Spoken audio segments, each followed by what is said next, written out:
గుంటూరు జిల్లా పొన్నూరులోని తెలుగుదేశం పార్టీ కార్యాలయంలో తెలుగుదేశం పార్టీ ఆవిర్భావ దినోత్సవాన్ని ఘనంగా నిర్వహించారు. ఈ సందర్భంగా మాట్లాడుతూ తెలుగుదేశం పార్టీ వ్యవస్థాపకులు మాజీ ముఖ్యమంత్రి నందమూరి తారక రామారావు పేద ప్రజల సంక్షేమానికి అభివృద్ధికి అనేక పథకాలు ప్రవేశపెట్టారని కొనియాడారు. అనంతరం మాట్లాడుతూ పొన్నూరు నియోజకవర్గంలో ఎన్నికల అధికారి ఆర్ఓ వైఎస్ఆర్ కాంగ్రెస్ పార్టీ ప్రభుత్వ పెద్దల కనుసన్నల్లో పనిచేస్తున్నారని దుయ్యబట్టారు. నిన్న చింతలపూడిలో సీజ్ చేసిన సైకిళ్ల వివరాలపై గుర్తు తెలియని వ్యక్తులు ఫిర్యాదు చేశారని చెప్పడం దీనికి నిదర్శనమన్నారు.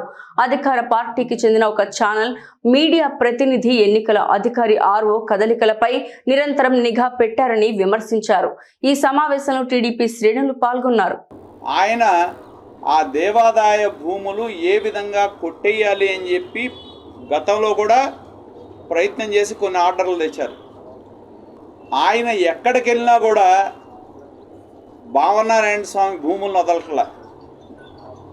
జగన్మోహన్ రెడ్డి ఆయన దోపిడీ చూసి ప్రమోషన్ ఇచ్చాడు ఎంపీ కింద. ఆయన ఎంపీ అభ్యర్థిగా వెళ్ళినా కూడా వైకాపా ప్రభుత్వం వాళ్ళకు కావాల్సిన విధంగా ఎండోమెంట్కు సంబంధించి దేవాదాయ భూముల మీద ఆర్డర్లు ఇస్తూ ఉన్నారు. ఎన్నికల కోడ్ వచ్చే సమయంలో, ఎందుకంటే ట్రస్ట్ బోర్డులో వాళ్ళే ఉన్నారు కాబట్టి ఏం రాశారో ఏంటో తెలియదు, కానీ మళ్ళీ ఫ్రెష్గా అక్కడ రైతులు లీజు కట్టి 2025 వరకు మాకు లీజు ఉందంటే లెటర్లు ఇచ్చినా కూడా ఈవోకి ఇవాళ మళ్ళీ 16 ఎకరాల కోసం లాంగ్ లీజ్ కోసం ఒక ఆర్డర్ ఇస్తారు ఈ ప్రభుత్వం. 16 ఎకరాలు ఏదైతే ఉందో దాన్ని 11 సంవత్సరాల లీజు కోసం ప్రభుత్వం ఎప్పుడు ఇస్తారు? ఎన్నికల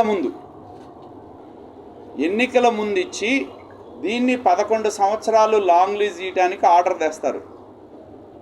మేము పోరాటం చేసాం. రైతులు వెళ్ళి మాకు లీజు టైం ఉందంటే లీజు కట్టారు. 2025 వరకు రైతులకు లీజు ఉంది. రైతుల అభ్యంతరాలు పెట్టినా కూడా పెడచెవిన పెట్టి ఏ విధంగా ఈ ప్రభుత్వం జగన్మోహన్ రెడ్డి గారు ముఖ్యమంత్రి అయిన తర్వాత ఎండోమెంట్ ఆస్తులు దోచేయాలనే కుట్రలో భాగంగా మళ్ళీ సరికొత్త జీవోని 16.13 ఎకరాలకి 11 సంవత్సరాల లీజు కోసం ఎన్నో తారీఖు 13వ నెల 3వ తారీఖు 2024 అంటే నోటిఫికేషన్కి వచ్చే ముందు, అంటే వాళ్ళు కావాలనుకుంటే వాళ్ళ ఫైళ్ళు వేగవంతంగా నడుస్తాయి. అదే సామాన్యుడు ఈ పట్టణంలో చాలామంది 22A కింద పడి అయ్యా మా భూములు రిజిస్టర్ కావటం లేదు, మేము ఇబ్బంది పడుతున్నామంటే అవి ఏవి కదలవు. వాళ్ళకు కావాల్సిన ఈ మట్టికి చాలా వేగంగా కదులుతాయి. అధికారం అనేది మా కోసం, మా దందా కోసం, మా దోపిడీ కోసం అనే విధంగా జగన్మోహన్ రెడ్డి ప్రభుత్వం ఉంది, పాలన ఉంది అని చెప్పి స్పష్టం చేస్తూ ఉన్నాం. నారాయణ స్వామి భూముల మీద వాళ్ళు కళ్ళుబడిని.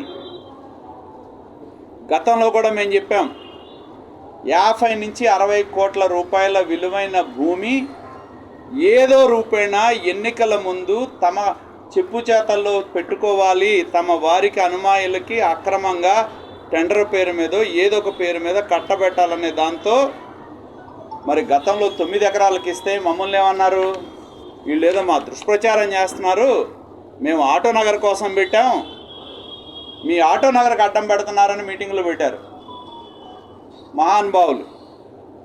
నేను చేద్దాం అనుకుంటే ఎండోమెంట్ ల్యాండ్ ఇచ్చి నేను ఆటో నగర్ పెడదామంటే అడ్డం పడుతున్నారని చెప్పిన వాళ్ళు ఇవాళ ఏకంగా ఆ సర్వే నెంబర్లో మరి దానిలో 3 ఎకరాలు 4 ఎకరాలు ఉన్నవాళ్ళు కోర్టుకు వెళ్ళారు కాబట్టి దాని వరకు మినహాయింపునిచ్చి ఆ కోర్టుకు వెళ్ళిన సందర్భంగా గవర్నమెంట్ జీపీ హైకోర్టులో స్పష్టంగా చెప్పాడు, మాకు ఎటువంటి ప్రతిపాదనలు షాపింగ్ కానీ ఇతరత్రా కానీ కేటాయించాలనే ఆలోచన మాకు లేదు అని చెప్పాడు. కానీ ఇవాళ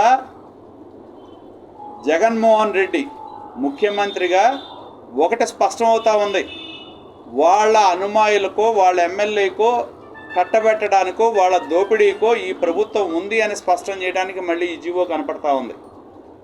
రైతులు 2024-25 వరకు లీజు ఉండి డబ్బులు కడితే ఎలా ఇస్తారు ఈ జీవో? కాబట్టి వాళ్ళ ఎంపీ అభ్యర్థి రోసయ్య గారు మోజుపడ్డాడు కాబట్టి ఆ రోజేమో 9 ఎకరాలు తీసుకొచ్చారు.